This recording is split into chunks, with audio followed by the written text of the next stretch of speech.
Hey guys, tonight we're stepping back into a quieter, dustier, and perhaps more dangerous world than you're used to, the 17th century, to follow one extraordinary woman's quest for knowledge and self-determination. Imagine yourself standing in a dimly lit Parisian alleyway, the air thick with the smell of wood smoke, damp cobblestones, and unwashed wool. You're adjusting the fit of a stiff, dark doublet and the scratchy linen of a high collar. You've just shed the voluminous skirts and constricting corsets of your former life for the restrictive, yet oddly liberating, lines of men's fashion. You are preparing to become a man named Monsieur Lefevre, and your sole goal is to get closer to the rare and beautiful commodity of the age books and the knowledge they hold, in a time when a woman's education was often limited to embroidery, music, and the management of a household. Your decision to pursue scholarship this way is not just bold. It is a matter of survival, intellect, and sheer audacious nerve. You probably won't survive the first week without a tiny slip up, giving your true identity away. But the alternative is a quiet, intellectual starvation that you simply cannot bear.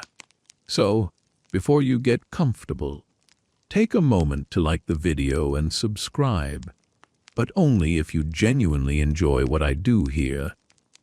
Let me know where you're listening from and what time it is for you right now, and maybe the gentle hum of your location will join the soundscape of my voice. Now, dim the lights. Maybe turn on a fan for that soft background hum, and let's ease into tonight's journey together. You feel the weight of the rough, heavy fabric of your new male attire, a stark contrast to the silken rustle you abandoned.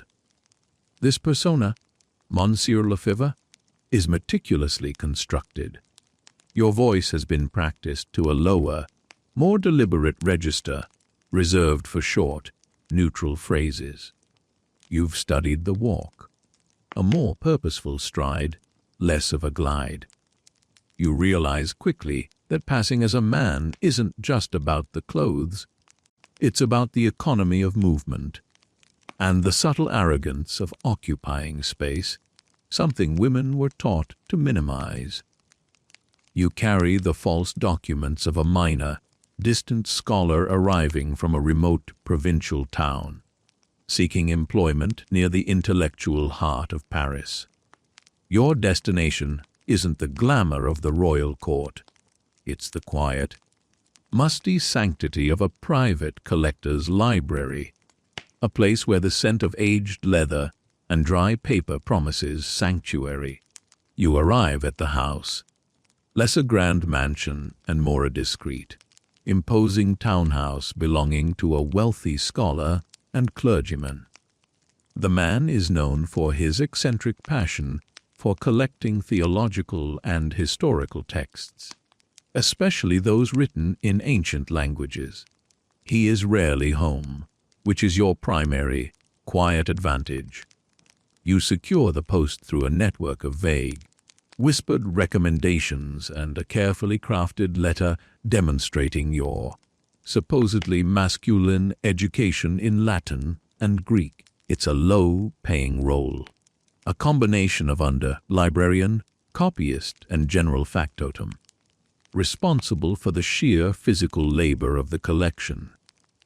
This is exactly what you wanted: a job where the reward is access, not high society or riches. The first few weeks are a continuous low-level anxiety. Every cough, every startled glance, every moment you forget to widen your stance slightly is a potential giveaway. You are learning the strange, silent language of 17th-century male camaraderie. It's a language mostly spoken in nods, shared knowing glances, and assumptions of common experience. Experiences you obviously haven't shared. When the carriage driver asks you about hunting, or the price of tobacco. You simply offer a terse, non-committal reply about being too busy with your studies. This quiet reserve quickly becomes your trademark, conveniently reinforcing your image as a serious, perhaps slightly aloof, academic. You find yourself constantly adjusting the scarf around your neck to hide the delicate line of your throat, a small, involuntary movement that you struggle to suppress. The physical labor is unexpectedly intense. This is not the clean, organized library of modern imagination. You spend hours hauling stacks of heavy folios, inhaling clouds of vellum dust and the fine grit of old bindings. The simple act of shelving books is a meticulous, physical process. You are organizing, cataloging, and most importantly, preserving. The constant effort is ironically a kind of mental shield. The exhaustion at the end of the day ensures you fall into a deep, dreamless sleep, preventing you from dwelling too long on the perilous reality of your deception. You begin to understand the true value of your position. The library itself is a labyrinth of knowledge. You are surrounded by illuminated manuscripts and early printed books, priceless artifacts that chart the intellectual journey of humanity. The sheer mainstream historical fact of this era is that the printing press, while centuries old by now, had fundamentally shifted intellectual power from the monasteries to private scholars and universities. But it hadn't made the knowledge cheap or common. Rare texts were still guarded like gold. And now, you are the custodian of one such treasure chest. One quirky tidbit you discover about this quiet house is the owner's bizarre obsession with clocks. He has one in every major room, all set slightly differently. This means you are constantly surrounded by the cacophony of overlapping chimes and ticks, creating a nervous, ambient soundtrack to your work. Sometimes, when a dozen clocks strike the hour in slightly staggered succession, you feel a nervous giggle threaten to escape, only to suppress it with a cough. You realize that your biggest challenge isn't the physical disguise or the hard work. It's the constant, internal performance of a personality you don't possess. Your workspace is a small, cold alcove adjacent to the main reading room. It's here that you perform your copying duties. You spend hours with quill and ink, reproducing fragile text onto fresh parchment. The rhythm of the work is incredibly soothing. The scratch of the quill, the soft sigh of the paper, the steady intake of breath. This gentle, repetitive labor is your meditation. You become intimately familiar with the scripts of centuries past, recognizing a scribe's hand by the slant of an E or the flourish of an S. You are copying history, and in the silence, you are also consuming it. The books themselves are your true companions. While the librarian is meant to be a custodian, you are an indiscriminate reader. You sneak hours late at night, under the meager glow of a single tallow candle, absorbing everything. You read forbidden anatomical sketches, revolutionary astronomical tracts, and the philosophical works of thinkers like Descartes, whose ideas are still fresh, dangerous, and exhilarating. You realize that the quiet revolution of this century is happening not in battlefields, but in the minds of scholars who dare to question received wisdom. One night, while cataloging a shelf of ancient Roman histories, you come across a unique volume, a small, anonymously printed pamphlet. This is your first fringe tidbit, a detailed, surprisingly sympathetic account of female scholars in the medieval era, specifically focusing on the women of Bologna who were allowed to teach medicine. It's an unexpected comfort, a quiet nod from the past, reminding you that your aspiration is not new, merely suppressed. You tuck the pamphlet away, a small, fiercely guarded secret in your borrowed mail world. Your greatest fear manifests one afternoon in the form of the master's stern, visiting nephew, a young student from the Sorbonne, full of himself and suspicion. He finds you examining a text on mathematics and begins to quiz you on a complex geometric problem, clearly trying to test your supposed scholarship. Your heart hammers against your ribs. Your carefully constructed education is broad, not deep in this specific field. You are trapped. Instead of answering the question, you deploy the only defense a reserved scholar has: quiet, cutting sarcasm.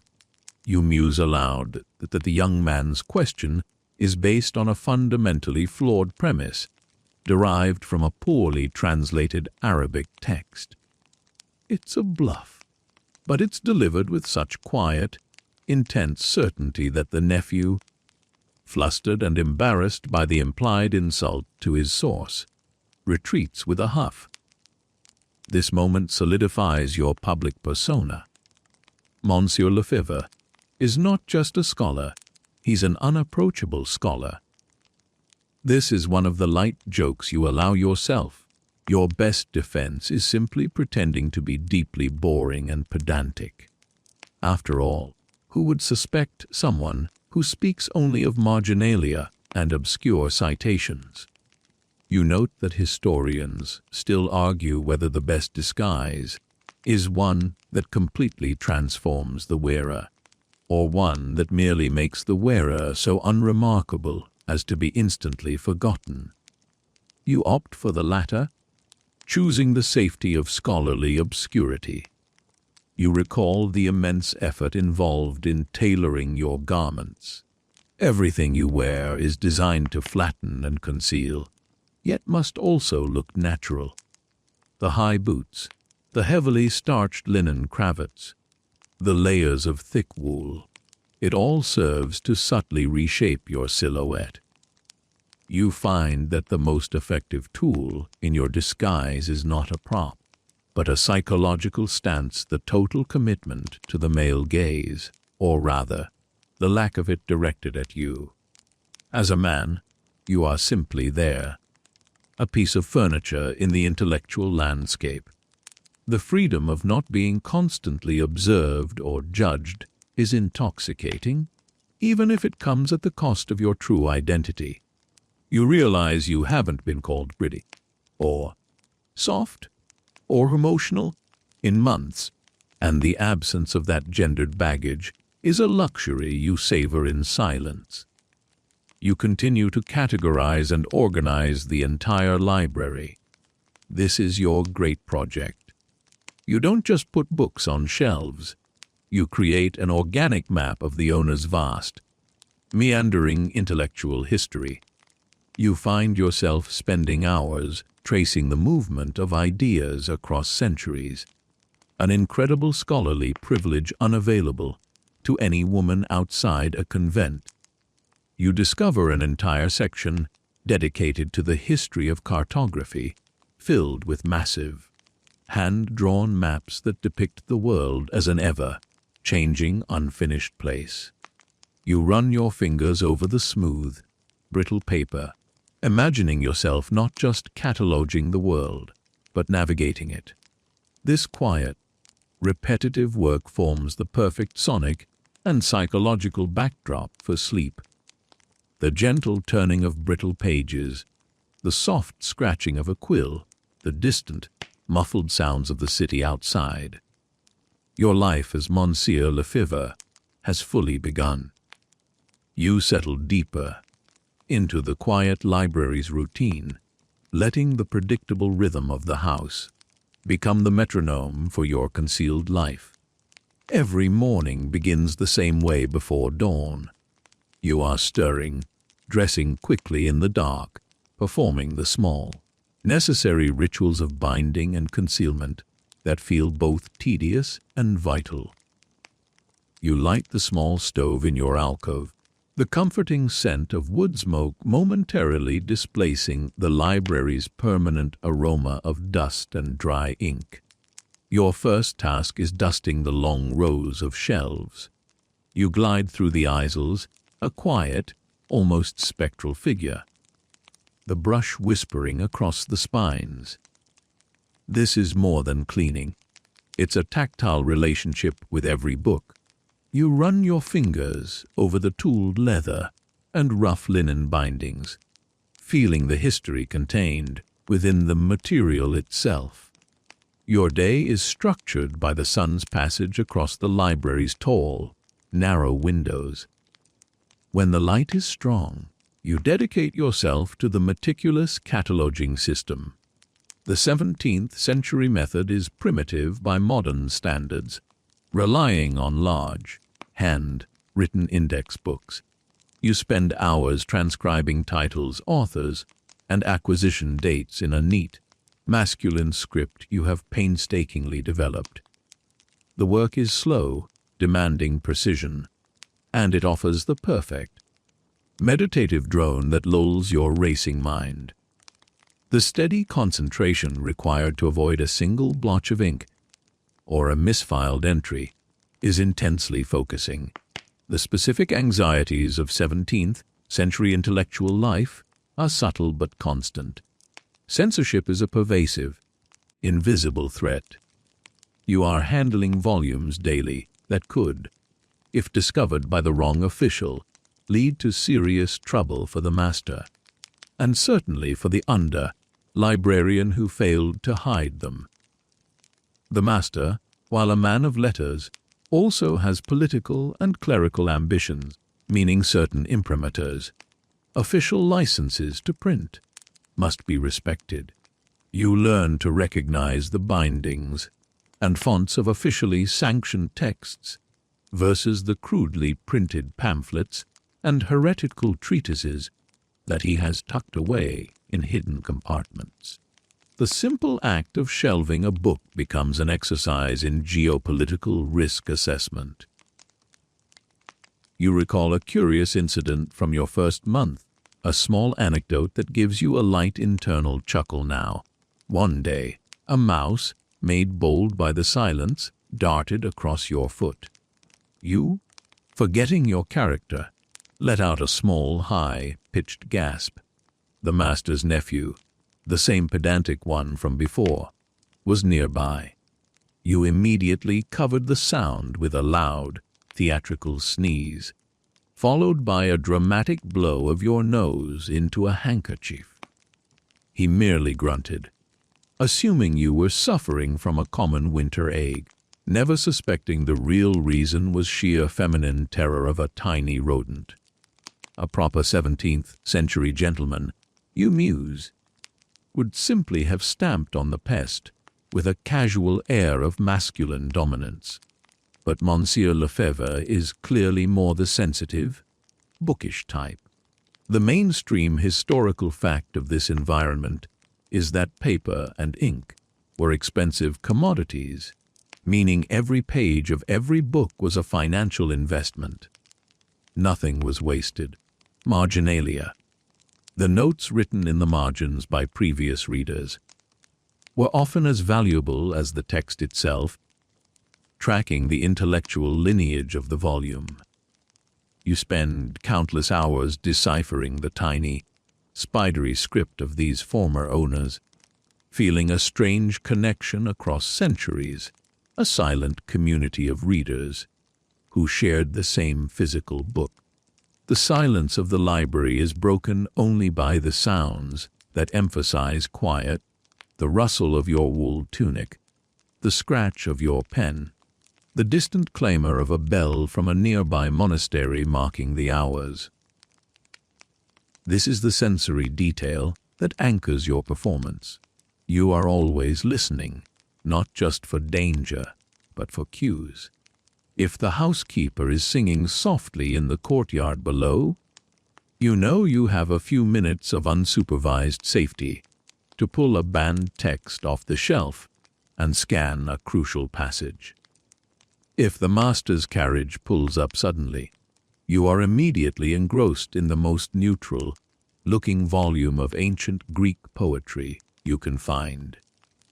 Your meals are simple and solitary, taken in your small cold room. Bread, cheese, and weak wine. This isolation is both a relief and a burden. You have no one to talk to, no one to share a genuine moment with.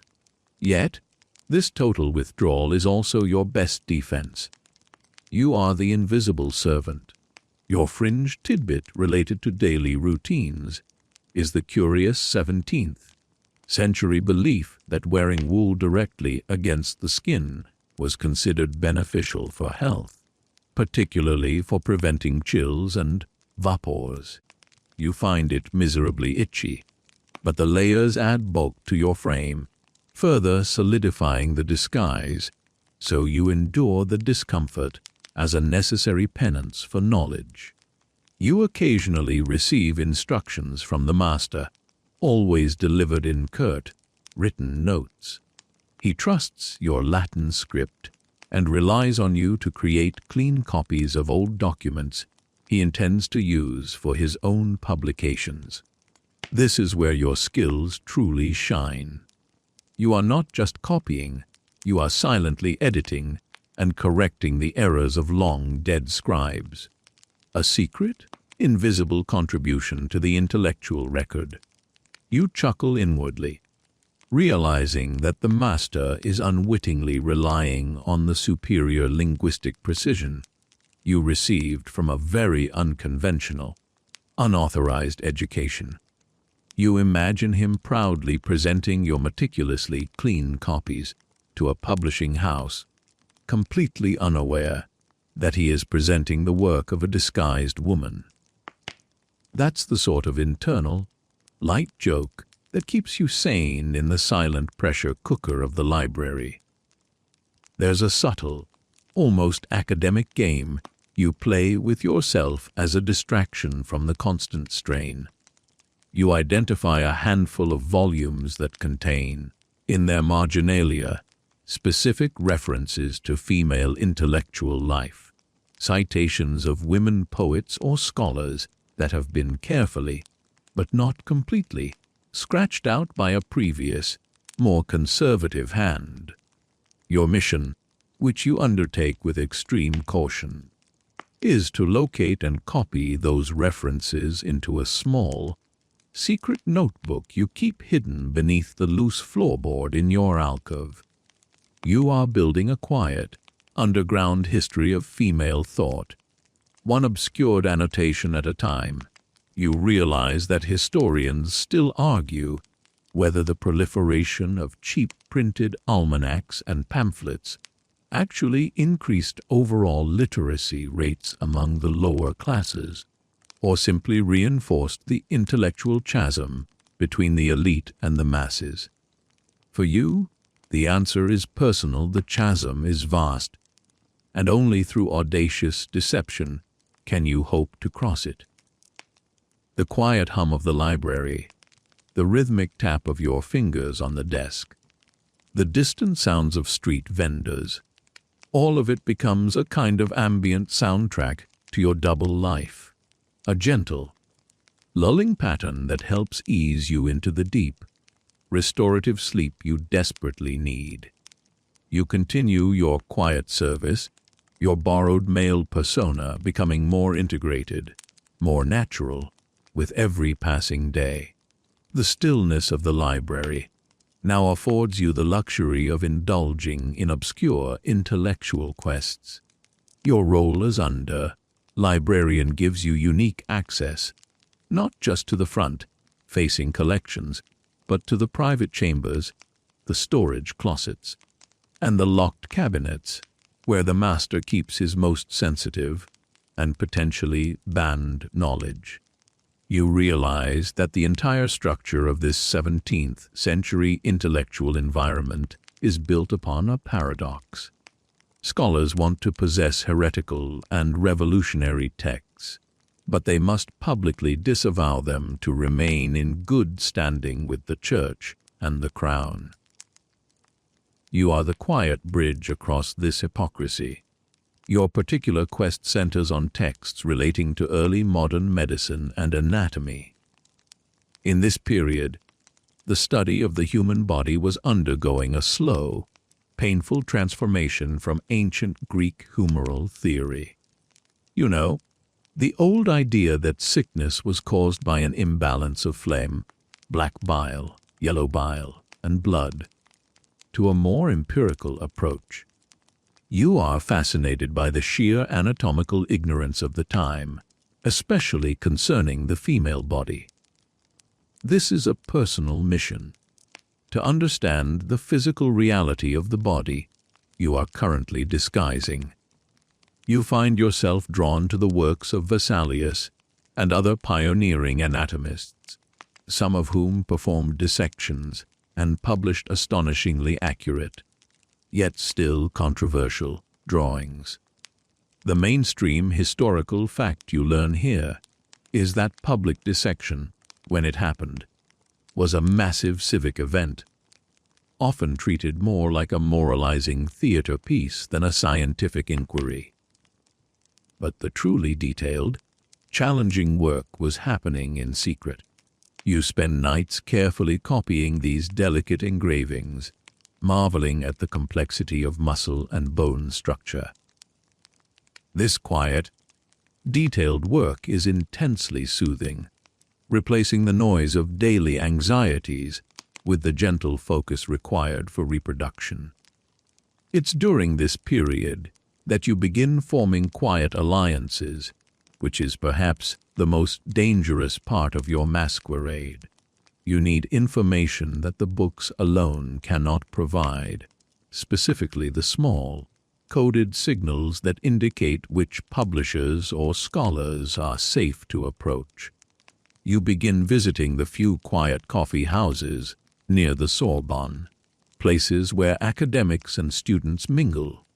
These places, smelling strongly of burnt sugar, imported beans, and unwashed scholars, are worlds away from the library's dusty air. You adopt the quiet habit of simply sitting alone, nursing a small cup of the exotic new beverage and listening. You never contribute to the conversation directly, unless forced. You rely on the assumption that Monsieur Lefevre is merely a listener, a scribe perhaps, gathering notes for a larger work. Your fringe tidbit discovered here is the bizarre reality that the clergy actively campaigned against coffee houses, claiming that the stimulating drink caused nervous disorders and radical thinking. A clear attempt to suppress intellectual gathering outside their control. You find this endlessly amusing and take a slow, deliberate sip of the dark, bitter brew.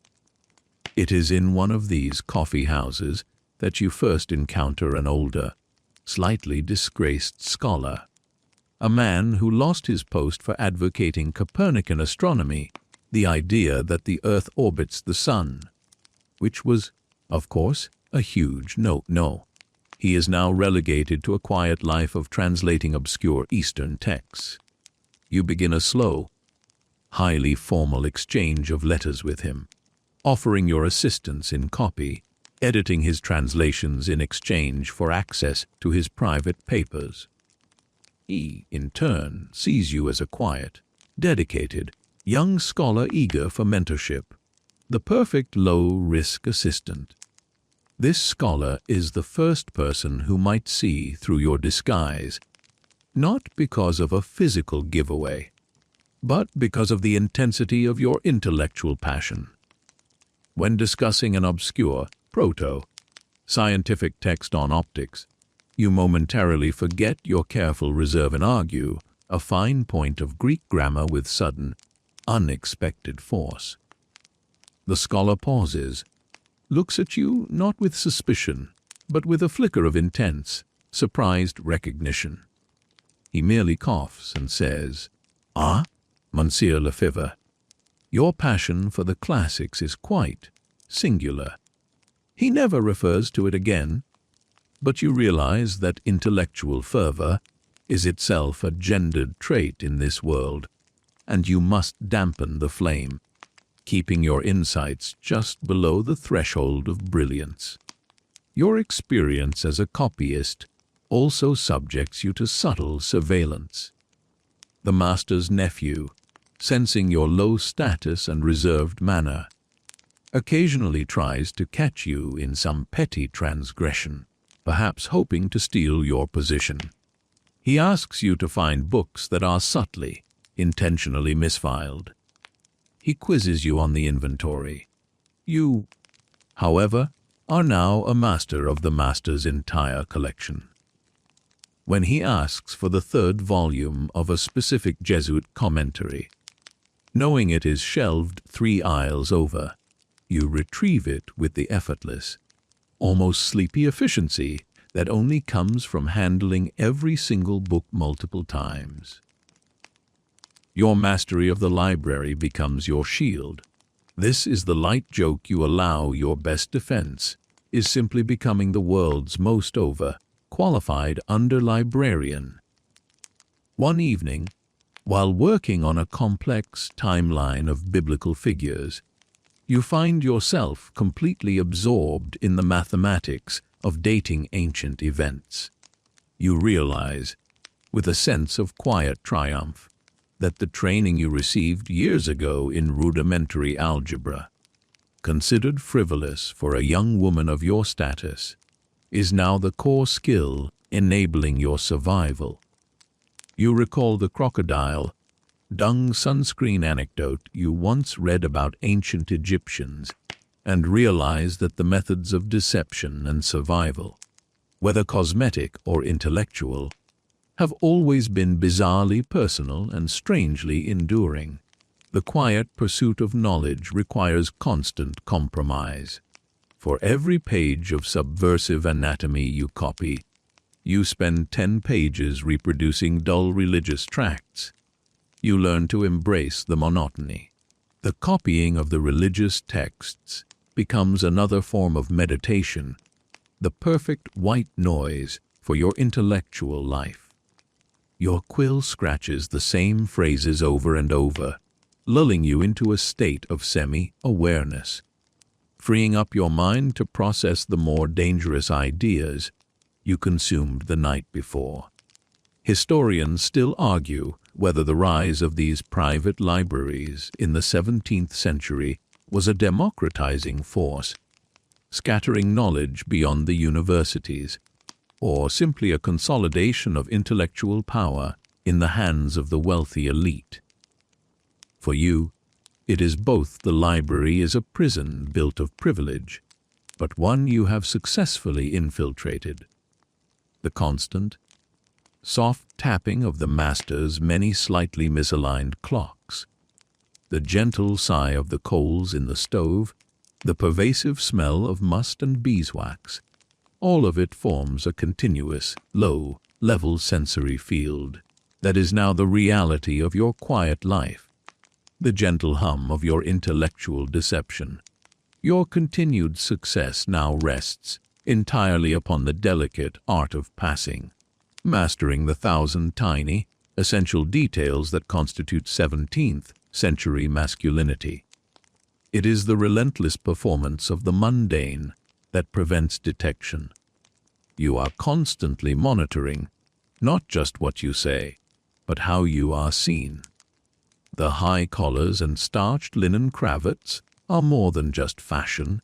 They are facial framing devices that conceal the roundness of your chin and throat. The long, tailored waistcoat, buttoned tightly, is the essential tool for flattening your figure.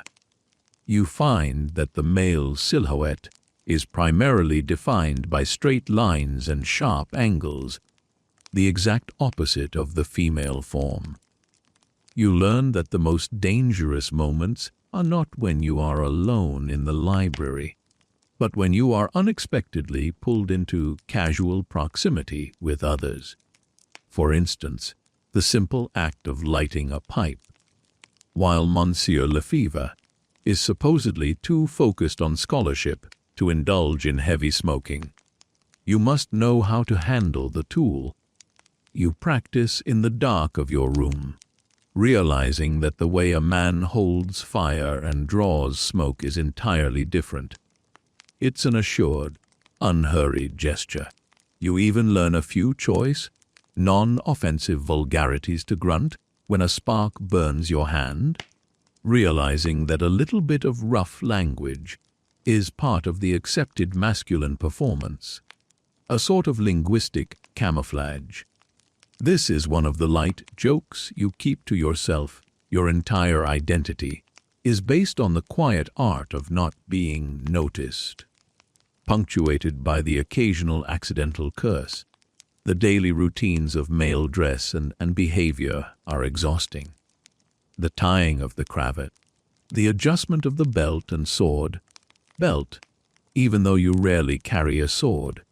The loop is necessary. The careful management of the periwigs, a required signifier of a serious scholar, even if yours is modest. All these small acts reinforce the disguise. You have to endure the terrible discomfort of stiff leather boots that reshape your feet, all to achieve the desired authoritative stride. You remember the ease of slipping on soft slippers, and the pain is a constant physical reminder of the stakes.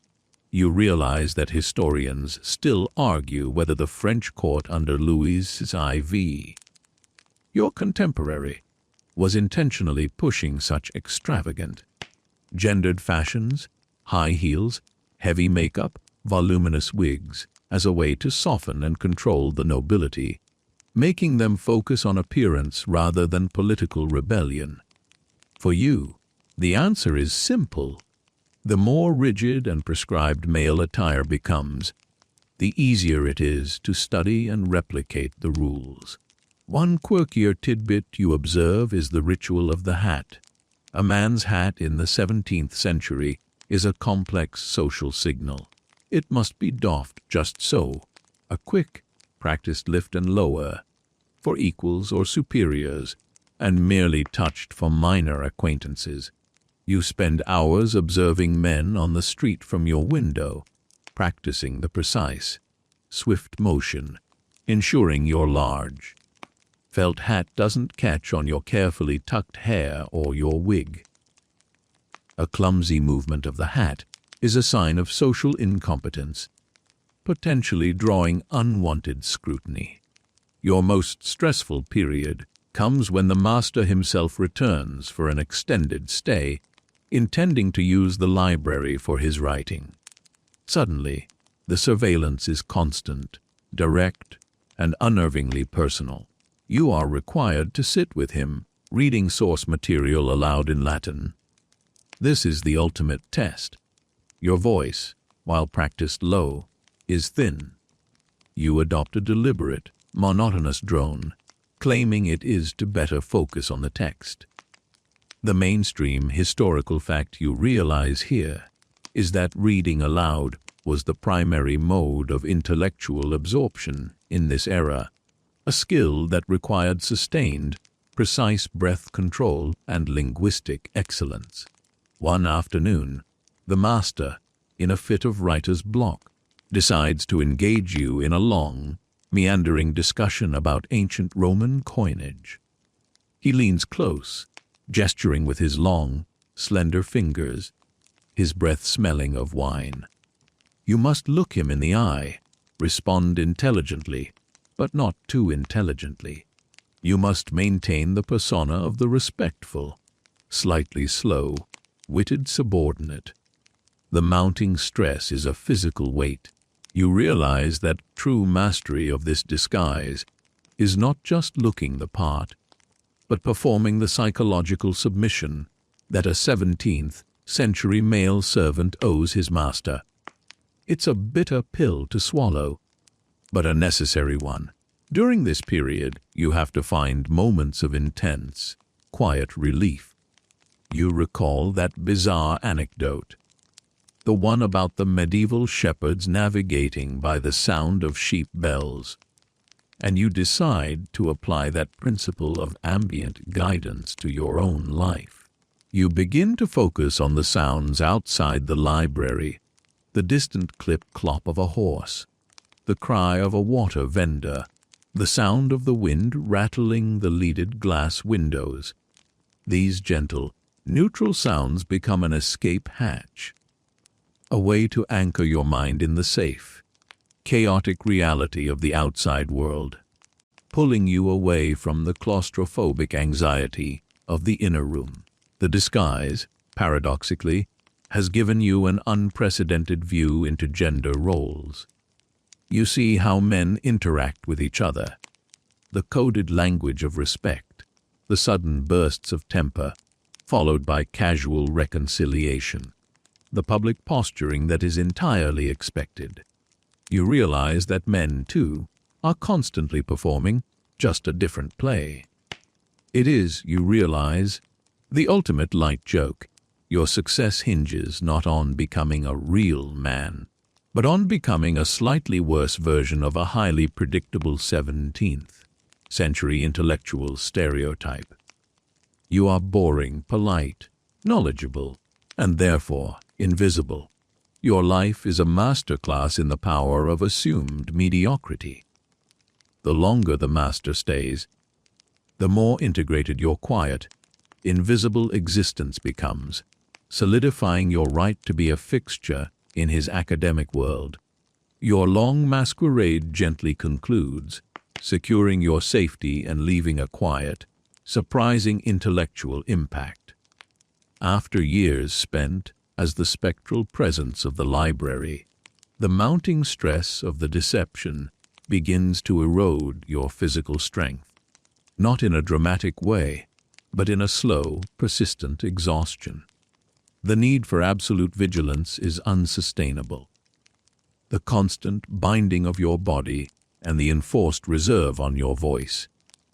The physical cost of maintaining the Monsieur Lefevre persona begins to outweigh the intellectual reward.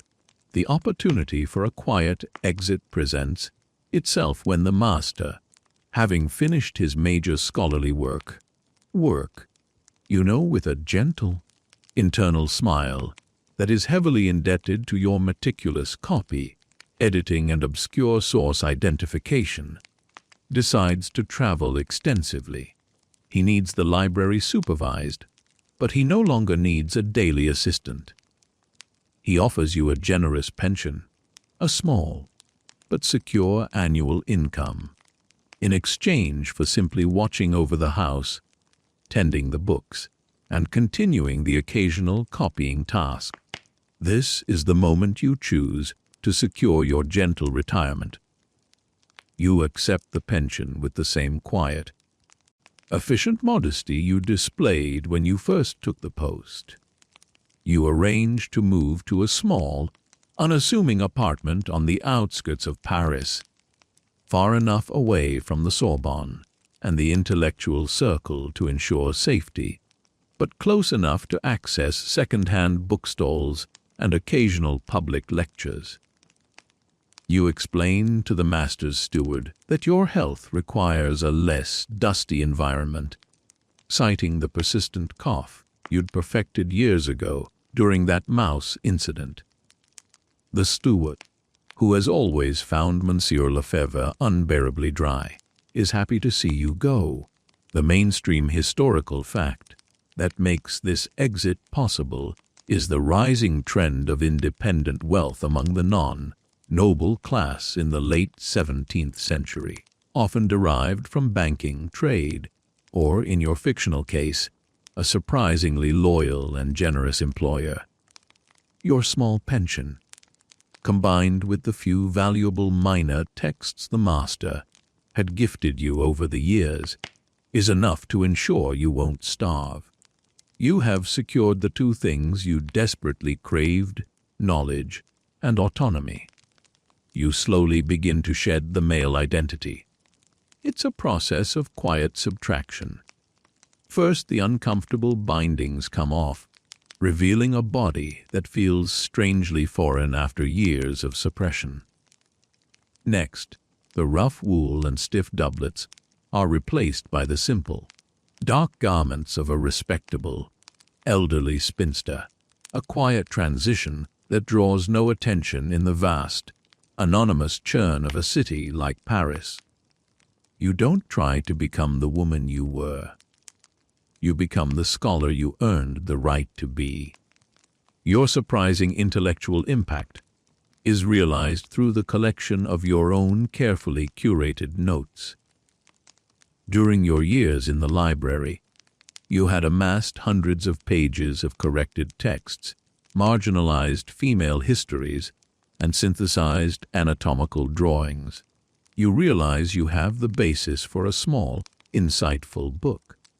You begin to work on a treatise about the historical role of women in anatomical discovery, framed not as a radical feminist tract, which would be burned instantly, but as a dry, scholarly commentary on ancient texts. The book, which you publish anonymously under a new, gender-neutral pseudonym derived from a classical name, achieves a small, yet dedicated readership. It is a quiet work, filled with meticulous detail and subtle linguistic arguments. It never becomes a bestseller, but it performs exactly as intended. It enters the intellectual bloodstream of Europe, not as a revolutionary scream, but as a subtle, persistent whisper. The book's very existence, a work of high scholarship written by a self-educated woman whose primary sources were acquired through years of cross-dressing and careful deception, is your quiet triumph. Your quirky tidbit is that you carry one last piece of the Monsieur Lefevre identity with you into retirement, a simple, well-worn, and slightly chipped ink pot. You find that the weight and shape of that specific ink pot, used for thousands of hours of copying, is necessary for your hand to feel comfortable writing. It's an absurd, material callback, the only piece of your male costume that you keep, a reminder of the quiet performance that bought you freedom. It provides a final, gentle, humorous note to your secret history. Your final years are spent as an anonymous, contented scholar. You read, you write, and you observe the world with the detached, analytical eye of a person who has successfully navigated the most challenging of social mazes. You have no conversation dialogue with others, choosing instead the company of your books and your memories.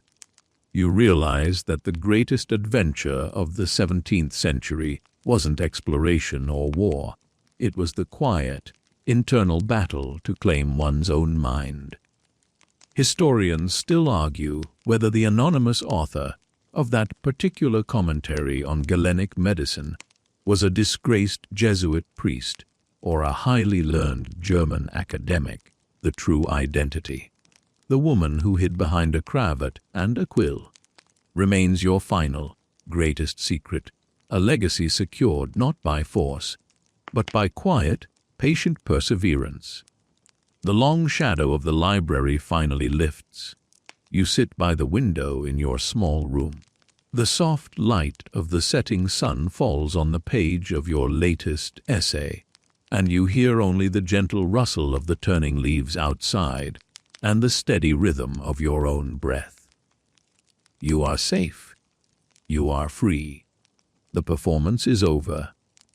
The light fades now, gently drawing the color from the air, and the scent of old paper and ink begins to soften, replaced by the cool, clean quiet of the night. Feel the stillness settle around you, sinking into the deep, easy comfort of your bed, allowing the long, winding paths of this quiet history to dissolve into the background hum of your own peace.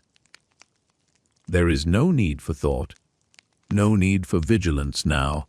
The hidden scholar has found her sanctuary, and her quiet victory belongs to the past. Let the gentle drone of the quill fade. Let the stiff woolen cloth of the costume be shed. Let all the worries about disguise and discovery simply float away. Breathe in slowly, deeply, and feel the weight of your own body settling into the mattress, heavy and safe. The clocks are silent now. The books are resting on their shelves, and the long, quiet night stretches out before you, ready to receive you into the deepest, most restorative rest. You are secure, you are still. Let your mind become as quiet as the oldest book in the collection, waiting patiently for the gentle light of the morning. Sleep now,